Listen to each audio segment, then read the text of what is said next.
नमस्कार, मैं हूं आपके साथ सृष्टि श्रीवास्तव। महाराष्ट्र में इतने दिनों बाद आखिरकार सियासी घमासान थम गया है और एकनाथ शिंदे ने महाराष्ट्र विधानसभा में बहुमत हासिल कर ली है, जहां सरकार के पक्ष में 164 और विपक्ष में 99 वोट पड़े। लेकिन सरकार बनी ही कि अब सरकार को लेकर बातें शुरू हो गई है, जहां एक भविष्यवाणी की गई है एकनाथ शिंदे की सरकार को लेकर। कहा यह जा रहा है कि सरकार बस 5 से 6 महीने की मेहमान है और ये भविष्यवाणी किसी और ने नहीं बल्कि एनसीपी प्रमुख शरद पवार ने की है। उन्होंने सरकार पर जमकर हमला बोला है। क्या कुछ उन्होंने कहा है, चलिए आपको बताते हैं।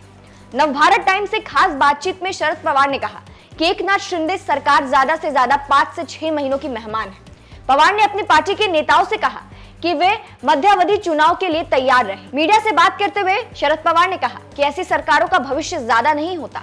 शिंदे के मुख्यमंत्री बनने पर भी पवार ने हैरानी जताई थी। उन्होंने कहा था कि किसी ने कल्पना नहीं की थी कि बीजेपी शिंदे को मुख्यमंत्री बनाएगी। उन्होंने देवेंद्र फडणवीस के उप मुख्यमंत्री बनने पर भी तंज कसा था।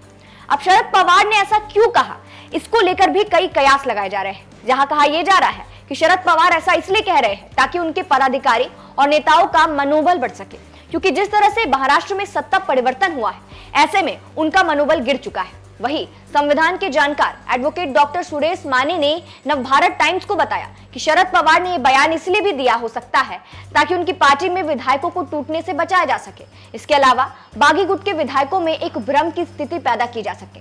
इसके अलावा एमवीए के घटक दलों के विधायकों में विश्वास पैदा किया जा सके। अब चलिए आपको बताते हैं नए मुख्यमंत्री बने एकनाथ शिंदे ने विधानसभा में क्या कुछ कहा है। उन्होंने कहा, मेरे साथ 50 विधायक हैं, इनमें से कोई भी जोर जबरदस्ती से मेरे साथ नहीं आया है। जो नहीं रहना चाहते थे उन्हें मैंने चार्टर्ड विमान से सम्मान के साथ मुंबई वापस भेज दिया था। आज मेरे साथ पूर्व की सरकार में मंत्री रहे 9 लोग हैं। ये लोग सत्ता के लिए मेरे साथ नहीं आए हैं। वहीं राज्य का उप मुख्यमंत्री बनाए जाने के निर्णय पर देवेंद्र फडणवीस ने कहा कि इस निर्णय से वे भी आश्चर्यचकित थे। मजाकिया लहजे में फडणवीस ने कहा कि मैं उन्हें चौंकाने गया था और खुद ही हैरान रह गया।